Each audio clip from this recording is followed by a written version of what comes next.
Welcome back to another episode of the Sweet Shots podcast. Lucas Johnson alone here today, but it's a big day in the world of golf, so we're going to break it down. This was a can't-miss day for the show. We got a lot to cover. Breaking news, PGA Tour and LIV merged together. So something that was rather unexpected, but a lot to dive into there. We're going to kind of break it down, go from where we came from and how we got here, and what it looks like moving forward. So let's get into it. Right off the bat, this was about 8 o'clock this morning, Central Time. PGA Tour Commissioner Jay Monahan released a statement, basically surprising everyone in the golf world. It was a really crazy statement. I don't think anyone expected it, players included. But basically, the statement just says, in short, that LIV Golf and the PGA Tour are merging. So, there's a lot to dive into as far as that's concerned, just on the surface. But the big thing would be that all of the litigation, all of the lawsuits, all that, they stop right now. Now, as of yesterday, I think the PGA lost an appeal in court to get some Saudi fund thrown out of the litigation. They lost that. And basically what that meant was that the litigation was going to start to take up to possibly 6+ years. So you talk about the money that would go into that alone, and then the work required. So that could be part of it. Now, again, most of what we're talking about here today is going to be conjecture. There's just a lot of unknowns. And as we get into it, even the PGA Tour and the LIV, I guess they haven't named it yet, but they don't even know what this new entity is going to be called. So a lot of unknowns today. We're not quite sure the direction we're going. We have a general idea, but we're going to kind of break it down. So for those that don't know, LIV Golf was basically a brainchild of Greg Norman, and he's going to go off and start his own league. And basically it was going to be, in their eyes, they called it Golf But Louder. And so it's a target at a younger audience. It's going to introduce team golf. There's a team golf aspect. There's a team captain, and then they've got 4 or 5 players on there. So very similar to the college style events. So you get basically a college event in the professionals. You're going to get guaranteed money for showing up. So that was a big reason for these teams or for these players to leave. They get guaranteed money. A lot of these are in the six figures. I mean, millions and millions of dollars on there. 6 figures, I think, is only 100,000. I was a criminal justice, not a math guy. So just giant paychecks just for showing up. Just some reported numbers. You got Phil Mickelson left for $200 million just to join. Dustin Johnson $150, Bryson $125, Brooks $100 million, Cam Smith $100 million, and then there's 9-figure bonuses. So again, paychecks for winning an individual tournament are going to be $4.5 million. So if you win, you get $4.5 million. Last place gets like $360,000, and then there's the team aspect on top of that, so you can win another $1.5 million. So from a player aspect, you're going to get a lot of money. And the other draw was you're going to start to play less golf. So the golf only lasts 3 days instead of the typical 4. There's no cut, so you're guaranteed money again.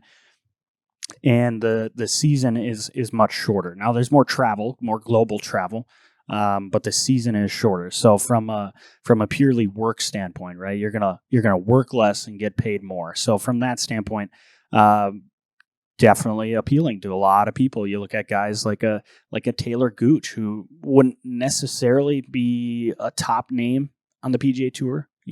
Wouldn't necessarily classify him as a Scotty Scheffler or a Jon Rahm. But he goes to LIV. He gets all the guaranteed money, and now he ends up winning two tournaments, I believe, on LIV, and gets $4.5 million each win. So he is presumably set, right? Guys like that. That's a main reason of going to LIV. So again, that's kind of where LIV Golf came from. The whole deal is going to try and get away from call it like a stuffy atmosphere is maybe what they would call it, right?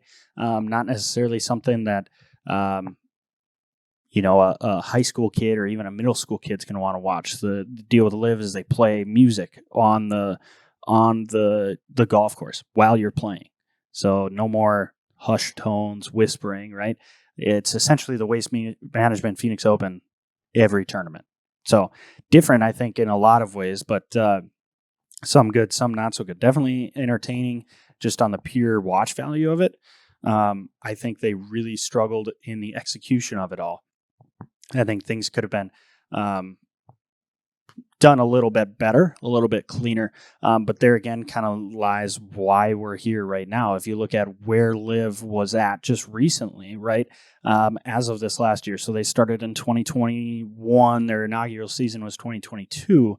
And you look at last year, they didn't have a broadcasting partner. They had basically YouTube where you could stream it for free.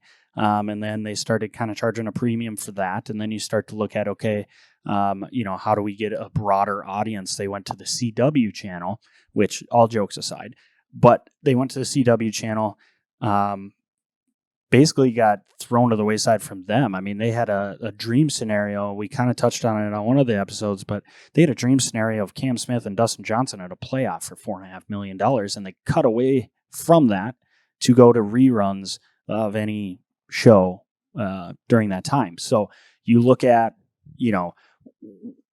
why they would want to continue to do that. They started, again, dream scenario, they get cut away from. And then you look at their viewership numbers that they initially reported, and they were, I will say, abysmal. I guess might be a harsh word, but definitely not something that you'd be proud to report. And then as of like 2 weeks ago, they stopped reporting the CW numbers. And then as of a week ago, LIV started to go back to YouTube, where you pay a $3 cover charge to watch their events.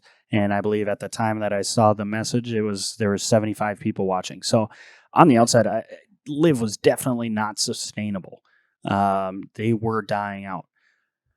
But with that, I think the PGA Tour has always been a for-profit entity. So you look at why they would want to merge together, right? Especially after a year ago, Jay Monahan sat on set with Jim Nantz and basically denounced LIV Golf as a whole, LIV Golf players. There's no path to return. There's nothing, right? And then this feels a lot like a 180. Why they would want to do it, I think a large part, is to keep players paid, right? And by doing this, in short, they're going to get a ton of money from PIF, which is the Saudi company with all the money. They're going to get a ton of money, which in turn is going to go back to the players. They're going to keep the best players in the world on their tours. So again, one place to watch the best golf in the world. So better for the viewers. And then you get basically control over that. They're not a wild card anymore, right? Really kind of blurry stuff as far as moving forward goes. Again, a year ago, and this is where a lot of the shock comes in. A year ago, Jay Monahan just said, enough's enough. We're denouncing them. Stay away kind of deal. And here we are. But again, I think the PGA Tour has always been about making money, and the best way for them to make money is to merge, right?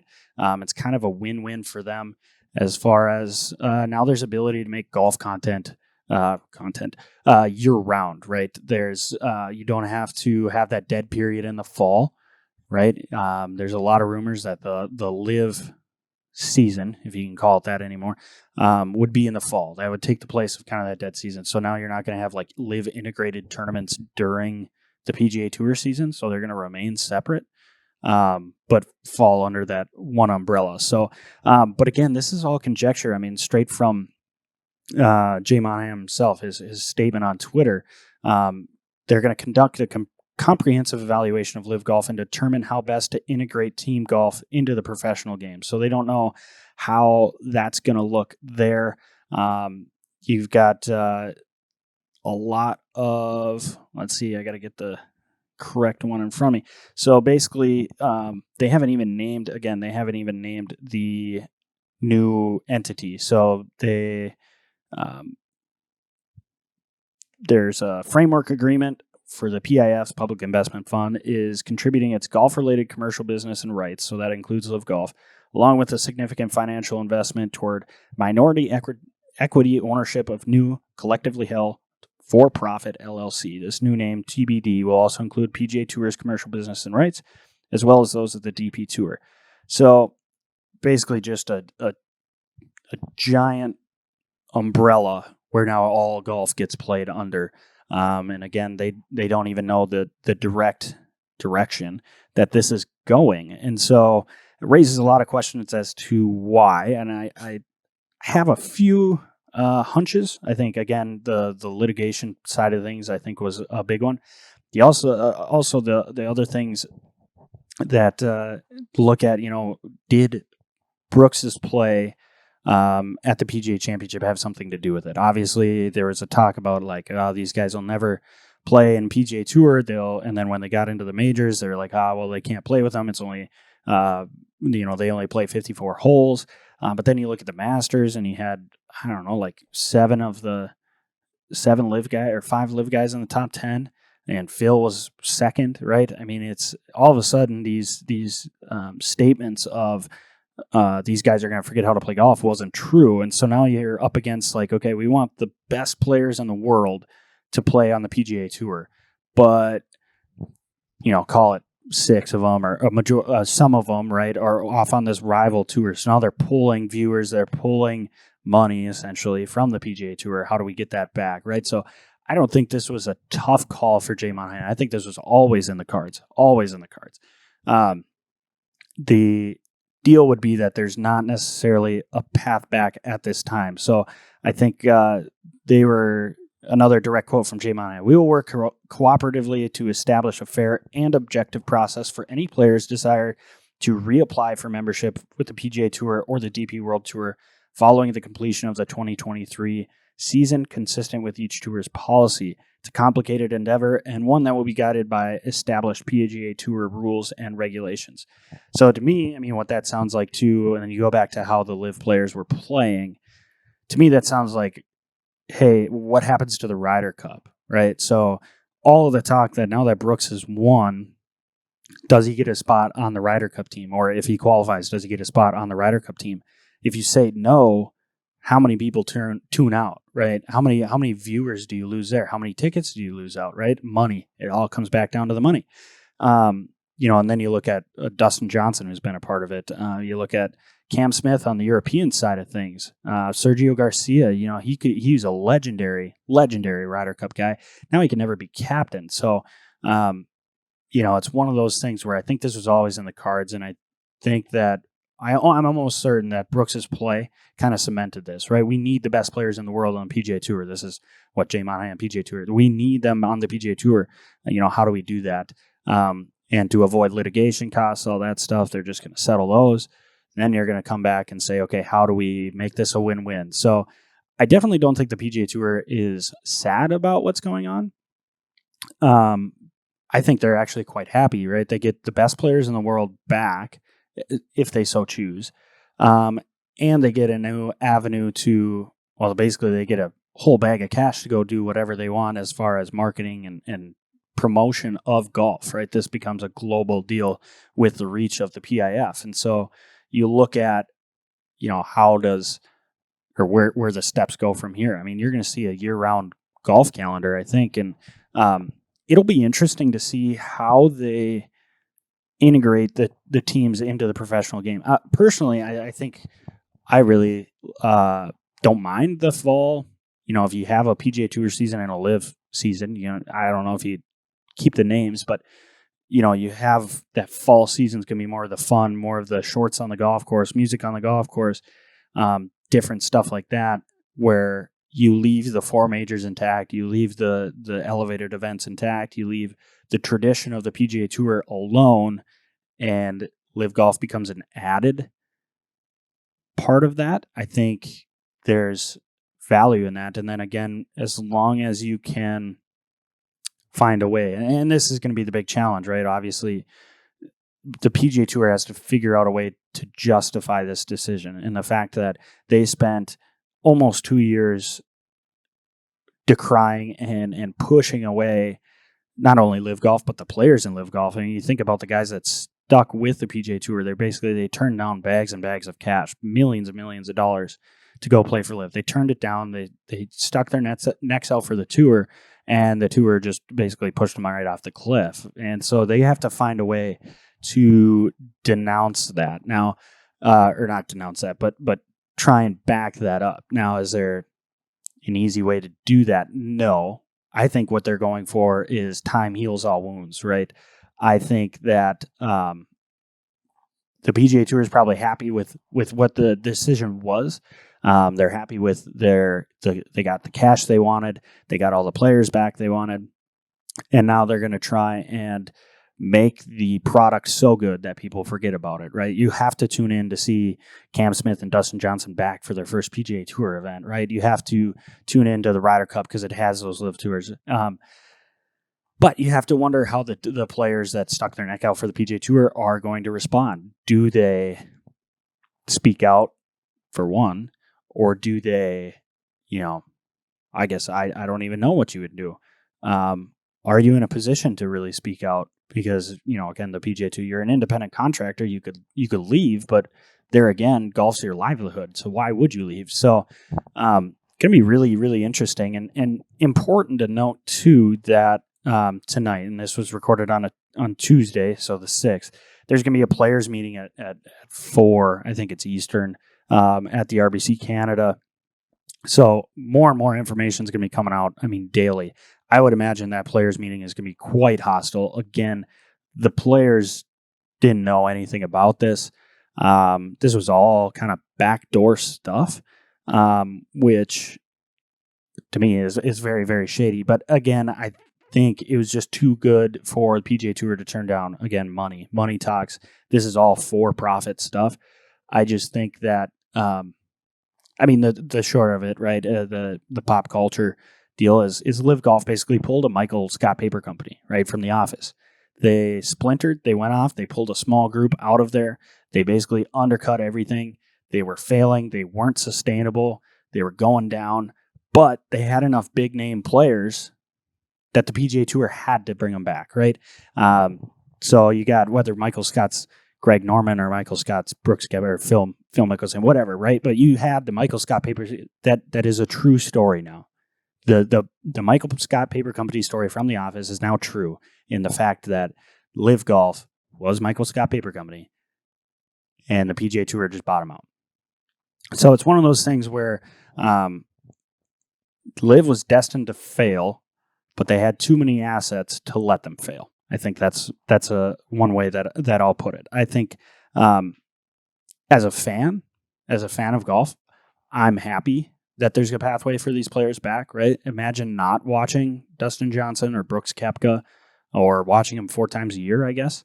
I would imagine most people want to watch the best players in the world. Imagine you go to the 3M Open in the Twin Cities, or you go to TPC Scottsdale, or you go to name whether it's an elevated event or not, that's a non-major, is it better that you get to watch all of the best players in the world or just some? And that's where, this move, I think down the road, people are going to forget about it because ultimately I think the product's going to be better. Now, should they forget about it? I don't think the players should necessarily forget about it. It'll be interesting to see what they do. It's a very weird path. I would guess, again, that players meeting is going to be supercharged. I would guess a lot of guys are not happy because of the fact they turned down. You're talking about millions and millions of dollars, people's lives. They could have been set. And here we are trying to justify now why they turned it down when now there's a path back. Presumably, I've seen some rumors that the path back is going to involve a fine. How much, I don't know. I've seen some people say that it's a fixed amount. Some people say that it's different based on the person. I would guess that it's probably going to be lower than you think because, again, they want these guys playing on the PGA Tour. So I would guess, something along the lines of a fraction of what their guaranteed money is, and it shouldn't be an issue, right? I think moving forward, there's just kind of one thing is just kind of sit and wait. Get your popcorn ready. This is something that I think was inevitable, but definitely happened way sooner. And so I think caught everyone by storm, players especially. But in the long run, I think it'd be better for fans. A side note, it's interesting how we kind of touched on it. There's the TGL League, or now what is it? Rory and Tiger's big virtual golf experiment, basically, that they were going to be doing. And I forget if that kicks off this fall or next. But how that integrates too, right? Because that was basically like PGA Tour's response to LIV in the terms of like, hey, we can have fun too. And you get all of the big names. And I just think that it's one of those deals that is going to have to find out, wait, does that get completely scrapped? It's, hey, we're going to do one season and we'll go from there. Or is it a mainstay because people want to watch it? I'll definitely be tuning in. I think it's should be interesting, especially for someone from the north that does play virtual golf. Imagine now playing so much virtual golf that you get the best players in the world to do it. We've all missed a five footer on the simulators because the cameras don't register it. Now imagine if Tiger Woods misses a 5 footer on a simulator. What does that look like? He's human too. So really jumping around here today, but there's just so much to talk about as far as this the new merger, and again, it's so new and fresh that more information is only going to come out. We wanted to get on top of this because it is such a big release. The big takeaways again is that we're going to get all the best players in the world back at one spot, and golf is going to have a ton of money, exponential amounts of money to promote and to put into the game of golf itself. My prediction is that 3-4 years down the road, the product will be better. Hopefully, the product will be better and good enough where we'll forget about it, right? The only thing that'll remain will be the shows like this or the posts made online. I just don't think that it's going to be a sticking point. I never thought it was going to be, right? As soon as it was settled, I think people were just going to forget about it. People started forgetting about LIV. That's for sure. But I think again, it's one of those deals that down the road we're going to forget about it. I think hopefully the product will be good enough moving forward. Truthfully, I had a nice thought bubble pop up, and it just since popped. Oh, I remember. So kind of a final thought as far as LIV Golf goes and how that looks moving forward with the PGA Tour. I could see there's been a lot of comparisons to Formula One racing, both in teams and how that works as far as, drivers and teams and trading and stuff like that. I think there's a certain element of entertainment to that I think LIV was just starting to tap into, but they hadn't quite figured it out yet. And so I wonder if that's part of the reason they're keeping this team going, because they believe in that setup, I guess you could call it, that LIV Golf has for an extra added element of team golf. So you talk about, or maybe it's part, the soccer and trying to find out, relegation. Do the bottom players get moved down? I mean, we kind of already have that as far as like losing your card. But do people, lose their spots on teams because they didn't play well enough? I think that's an interesting little nuance to get in there. Again, as they kind of work out the team, I think that's part of it where it LIV Golf felt rushed. There was a team aspect there, but they almost tried to make it too much of what it was. And so I feel like they're going to look at it from the PGA Tour standpoint and try and really refine and make it watchable and fun ultimately. I think we could see LIV Golf's season being a lot like the TGL, TGR, whatever it's called, that virtual golf deal. We could see that becoming very, very similar in that, that virtual golf might be a Monday night and the LIV season might be a Thursday, Friday, Saturday deal. I think there's a way that it will coexist. especially now with the money they have behind it, and now they have all the players. Again, I think this is better for watchers of golf. I think you're going to get a broader audience. But the main concern lies with the players. Yeah, a lot we got into today. Just a big day in the game of golf. As far as merging, now we've got to look at what that looks like down the road, and we won't know those answers until it happens, right? I mean, again, we're probably going to get a lot more by the end of the day, but we're going to have a lot more in a year, and I'm excited for that. Truthfully, I don't have any DraftKings content for you today, as this took up a lot of my time. So basically a breakdown of what happened during the PGA and LIV merger. And I think that moving forward is definitely going to be something to keep an eye on, and I'm sure we'll keep talking about it as more information goes out. So hopefully this was enlightening for you guys. Thanks for tagging along and putting up with my rambling for 25 minutes. First of its kind, maybe the last. We'll see how Mark and Chuck respond to that. But thanks again for joining. Make sure to come on out. We've got music on the terrace every Thursdays. And enjoy the beautiful weather out there. Thanks for listening. We'll catch you next time.